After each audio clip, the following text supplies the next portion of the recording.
Hello friends, আমি অনন্যা। আমার YouTube channel Ananya mini kitchen. আজ আবারও একটা নতুন স্বাদের সুস্বাদু রান্না নিয়ে আপনাদের কাছে চলে এসেছি। আজকে আমি বানাবো হোয়াইট চিকেন কোরমা। তো চলুন সরাসরি রেসিপিতে যাওয়া যাক। প্রথমে মাংসটা ভালোভাবে ধুয়ে দই, গোলমরিচ গুঁড়ো, নুন দিয়ে ভালোভাবে ম্যারিনেট করে রেখে দেবো ঠিক 30 মিনিটের জন্য। অন্যদিকে কড়াইয়ে তেল বসিয়ে পেঁয়াজ কুচি, কিছুটা কাজু, কয়েকটা কাঁচা লঙ্কা দিয়ে দেবো। আমি এখানে 5-6টার মতো কাঁচা লঙ্কা দিয়েছি। আপনারা আপনাদের ঝাল অনুযায়ী কাঁচা লঙ্কাটা দেবেন। সব কিছু দিয়ে ভালোভাবে ভেজে নেব। পেঁয়াজটা একটু নরম হয়ে গেলে তুলে নেব। একটু ঠান্ডা হয়ে গেলে মিক্সার গ্রাইন্ডারে বেটে নেব। বেটে একটা মিহি পেস্ট বানিয়ে নেব। অন্যদিকে আবারও সে আগের কড়াইয়ে তেল বসিয়ে গোটা গরম মশলা দিয়ে দেবো।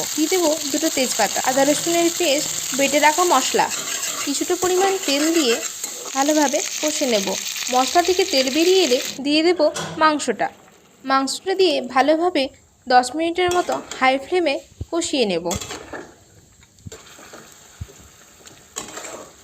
তারপর আবারও ঢাকা দিয়ে লো ফ্লেমে 15 মিনিট কষিয়ে নেব। ঢাকা খুলে দেখব আমার মাংসটা প্রায় 60% মতো মাংসের জলে সিদ্ধ হয়ে গেছে। এরপর বাকি 40%-এর জন্য আমি কিছুটা জল দিয়ে আবারও 20 মিনিট রান্না করে নেব। দিয়ে দেব পরিমাণ মতো নুন, স্বাদ মতো চিনি। তারপর যখনই দেখব আমার মাংসটা সিদ্ধ হয়ে এসছে, তখন আমি দিয়ে দেব আমুলের ক্রিম কিছুটা, একটু গোলমরিচ, কিছুটা কাসুরি মেথি আর আমার মায়ের বানানো স্পেশাল ঘরোয়া মশলাটা দিয়ে নামিয়ে নেব। চলুন, রেডি আজকের আমার হোয়াইট চিকেন কোরমা।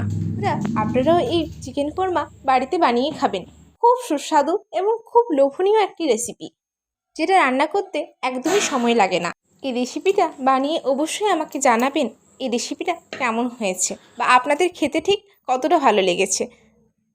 তো বন্ধুরা, যদি আমার রান্নাটা আজকে আপনাদের ভালো লেগে থাকে তাহলে অবশ্যই একটা লাইক, কমেন্ট, শেয়ার করে দেবেন। আর অবশ্যই আমার চ্যানেলটা আপনারা সাবস্ক্রাইব করে দেবেন। এমনকি পাশে থাকা বেল আইকনটি ক্লিক করে দেবেন, যাতে আমার ভিডিও আপনারা সবার আগে এই চ্যানেলে পেয়ে যান। Thank you.